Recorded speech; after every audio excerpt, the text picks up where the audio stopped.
En el Hotel Westin, conversando con María Emma Mejía, quien ha sido canciller de Colombia y es ahora secretaria general de UNASUR, la Unidad de Naciones Suramericanas, esta, digamos, entidad que se ha creado hace pocos años y que busca concretarse en algo real. María Emma, ¿cómo está? ¿Cómo le va? Muy bien, muchas gracias, Jaime, por la invitación. Bueno, algunos se preguntan qué hace una ex canciller de Colombia en un organismo como UNASUR, que fue impulsado principalmente por Lula, por Hugo Chávez, dentro de un proyecto que inicialmente por lo menos era un proyecto que parecía muy político, ¿no? Muy plantado frente a México, frente a Estados Unidos, etcétera. Colombia hasta hoy, Perú, digamos, Chile, estaban en otra órbita, digamos, ¿no? Entonces llama la atención eso. ¿Qué explicación nos puede dar?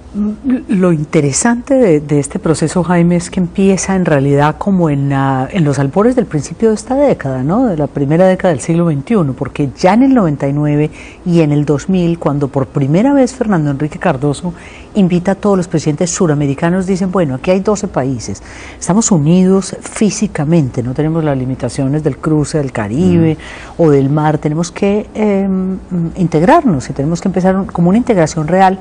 Nace como más a la europea. Al curso de la década, sí, usted tiene razón, momentos muy difíciles, momentos de diferencias ideológicas, momentos de mucha tensión. Y poco a poco, yo creo que desde el año 2008, 2009, este es un órgano esencialmente político. Tuvo su primer secretario, Néstor Kirchner, vivió 5 meses como secretario general y hubo una desactivación de conflictos muy efectiva, que fue sorpresa para el mundo, deponiendo ideologías y diferencias.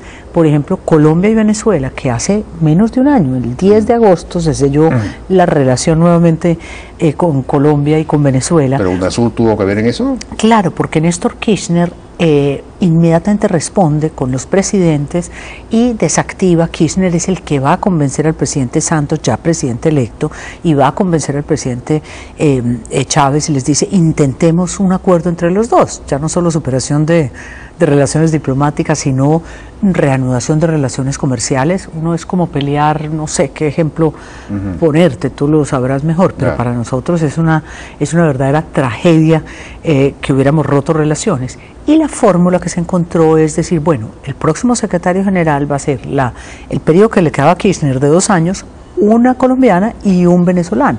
O sea, en un año llega un hombre con mucha experiencia internacional, Ali Rodríguez Araque, que fue presidente o presidió...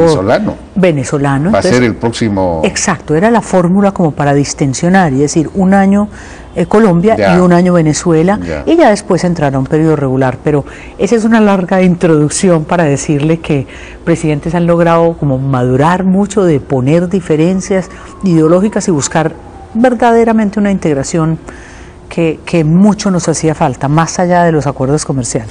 Bueno, entonces, en la práctica, UNASUR hasta ahora, que se creó el año 2008, ¿no? Usted ha mencionado Cardoso, eso es un antecedente muy lejano. Exacto, ese es el antecedente. Nace, bueno, inclusive, ¿cómo será de joven que en marzo 11 de este año, apenas el 9º Estado lo ratifica en el Congreso, que era lo necesario, Brasil acaba de hacerlo también, entonces entró en vigor, como decimos los diplomáticos, en marzo, pero nace en el 2008, es una entidad muy joven, muy vigorosa, y donde todos los presidentes de derechas y de izquierdas, de centro, como que dicen, bueno, esta puede ser un filón de lo que es el relacionamiento internacional, Jaime.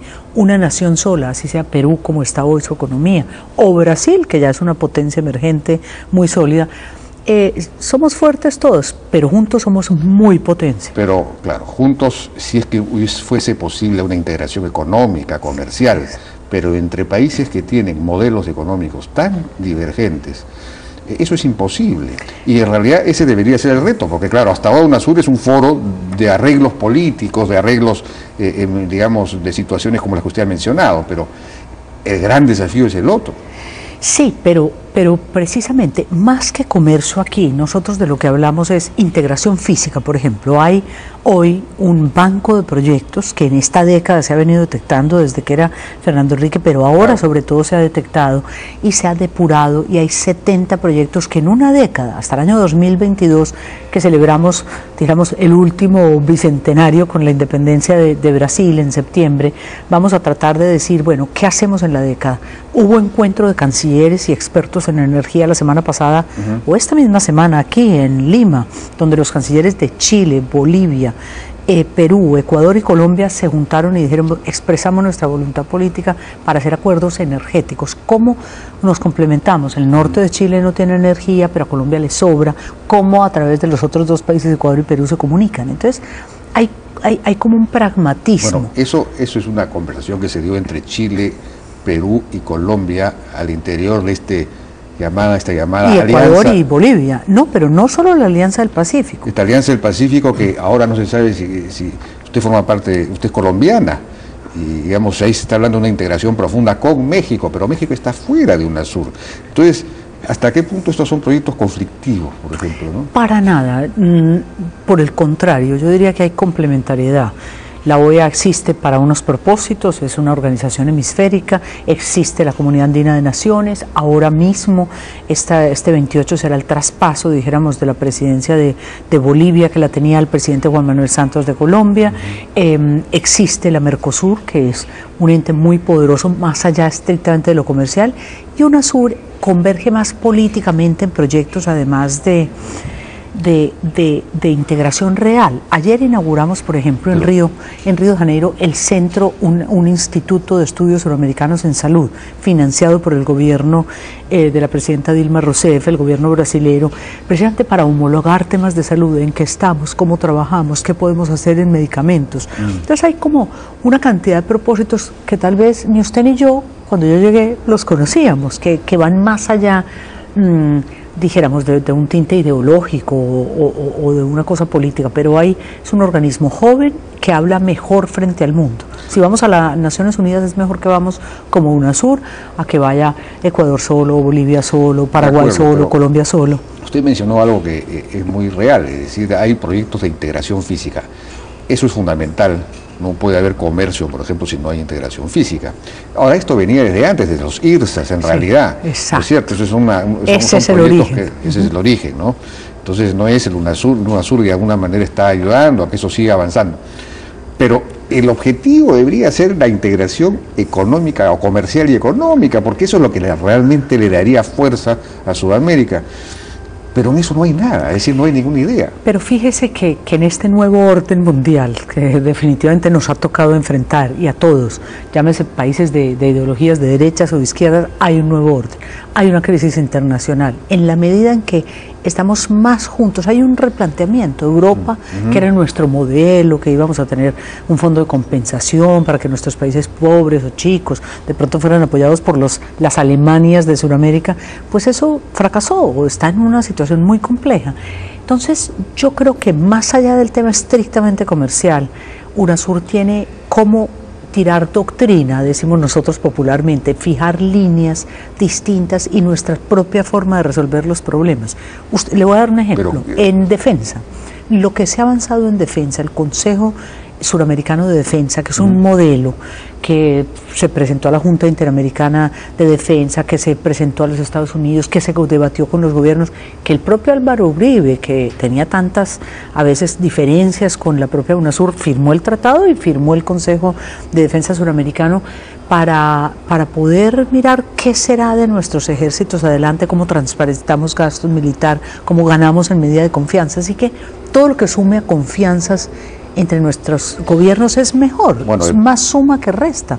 ¿Lo convencí o no? No, bueno, el presidente García sí hizo esa, digamos, acudió a UNASUR para hacer un planteamiento, presentó una iniciativa para tratar de reducir la adquisición de armamentos, porque mientras el Perú prácticamente no compraba o compraba muy poco, Chile seguía comprando y sobre todo Venezuela, unas adquisiciones pues increíbles, ¿no? Sí.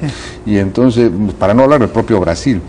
Entonces era una cosa muy hipócrita, por decirlo así, ¿no? Entonces estábamos juntándonos en UNASUR, estábamos formando una unión de países sudamericanos, y sin embargo estos se armaban recíprocamente, por usar una palabra a más, ¿para qué se arma uno? Si no es para enfrentarse. Entonces parecía la cosa muy... Eso...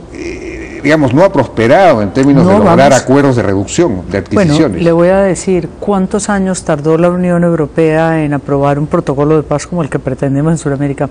Más o menos unas 2000 reuniones, nosotros llevamos 3. La tercera fue en Quito. Es una discusión muy compleja.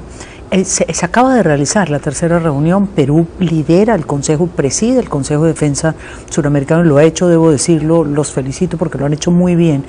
Y tenemos cláusula democrática, que es una cláusula que propuso el presidente Piñera precisamente para resolver crisis contra nuestra democracia, que está para aprobación de los congresos, y el protocolo de paz que ha propuesto el presidente García y sobre el que vamos trabajando es finalmente medidas de confianza. ¿Cómo ganamos en confianza países tan distintos, tan asimétricos, con ideologías diferentes, con modelos de desarrollo, usted lo ha dicho mejor que yo, distintos? Ganemos en confianza. Aquí convivimos, tenemos un comercio que hay que fortalecerlo, usted tiene razón, la región pesa menos el comercio regional, pero por otro lado tenemos un relacionamiento frente al mundo que si nosotros vamos a Naciones Unidas ahora en la Asamblea y somos 12 países tan poderosos, nos va mejor que si va de a uno y de a poquitos, ¿no?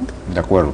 Ahora, hay por lo menos 2 iniciativas importantes históricas, que son Mercosur de un lado y la Comunidad Andina de otro. Podrían ir pues hacia un proceso de convergencia, de eso se ha hablado en algún momento, pero no es algo que UNASUR esté fomentando, ¿no?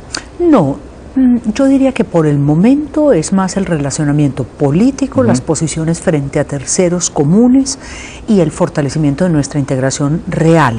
Salud, educación, homologación en temas energéticos, complementariedad en temas de infraestructura. Más que integración es compartir experiencias, más que decir, tratar, bueno, ¿qué estamos haciendo en salud? A ver quién lo está haciendo mejor para aprender. Exacto, y eso también es sano, pero nace el instituto, muy bien, pero eso no es integración, eso es... No, pero fíjese en infraestructura y en energía, es integración real. Estos 5 países que le digo, como Ecuador, por ejemplo, que nos está comprando energía a nosotros, o nosotros hablando con Venezuela a ver su desabastecimiento, en qué podemos ayudar, o Perú que necesita, o Chile que necesita desde el sur abastecimiento en la parte norte, perdón, de su país, abastecimiento. Empezar 5 países, 3 países o todos los 12 países en temas específicos. Así que yo veo, ayer que lanzábamos en la CEPAL en Santiago de Chile, la primera de nuestras que ahorita se la entrego, que es nuestra visión, cómo la CEPAL, las cifras latinoamericanas las desglosó en cifras unasureñas, dijéramos,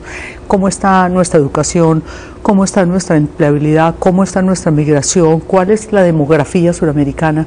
Es estudiar, es mirar, es analizar, es entregarle esa información a nuestros presidentes y es en épocas de paz como las que tenemos ahora, paz política, dijéramos, aprovechémoslo y trabajemos en proyectos de integración. Ahora, no habría que tener digamos, está muy bien eso, pero también es indudable que UNASUR forma parte de un proyecto geopolítico de Brasil, frente, por ejemplo, a México. México no forma parte de UNASUR, y México es un poco la competencia de Brasil en América Latina, ¿no? Si pudiéramos hacer lo mismo, porque todo lo que usted está planteando se puede hacer de manera idéntica con América Central y México, ¿no? Juntarnos con ellos. Hay otras iniciativas, la que iba a darse a raíz de se pospuso a raíz de la enfermedad del presidente Chávez, la iniciativa de la CELAL, que es la iniciativa de la Comunidad de América Latina y el Caribe.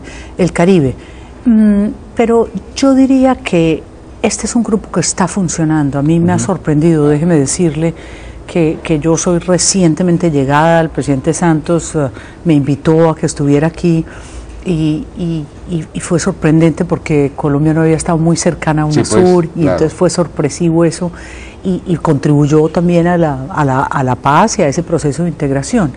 Yo diría que esto no es contra nadie, no es para excluir a nadie o para fortalecer a alguien en particular.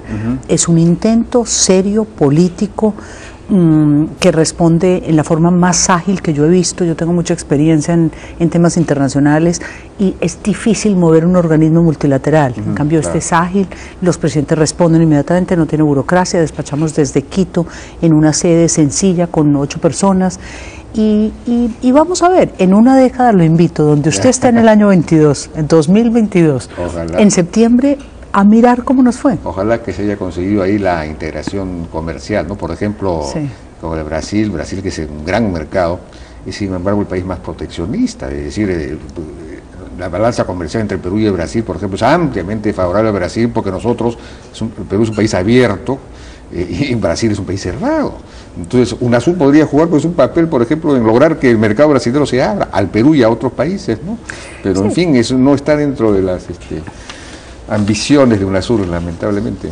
Pero entre más confianza vamos ganando y más nos vamos conociendo los unos a los otros, norte y sur de Sudamérica, más relacionamiento vamos a tener. Mire usted lo que pasa en Europa, le pongo ese ejemplo, lo que siempre pasa con Alemania o con Francia o con los grandes, digamos, economías, pero yo confío que todo esto sirve. Ahora lanzamos aquí precisamente la declaración del 28 de julio, que es una declaración con el tema de la desigualdad, que es tal vez otra de las batallas en las cuales UNASUR y sus presidentes sí pueden hacer mucho juntos, ¿no? Entonces vamos a ver cómo nos va en esta cumbre presidencial de la Unión de Naciones Sudamericanas. Bueno, usted como secretaria general sin duda va a marchar a la perfección. Muchas gracias. María Emma, muchas gracias por su entrevista. Muchas gracias a ustedes. Y bien, vamos entonces a una pausa y regresamos.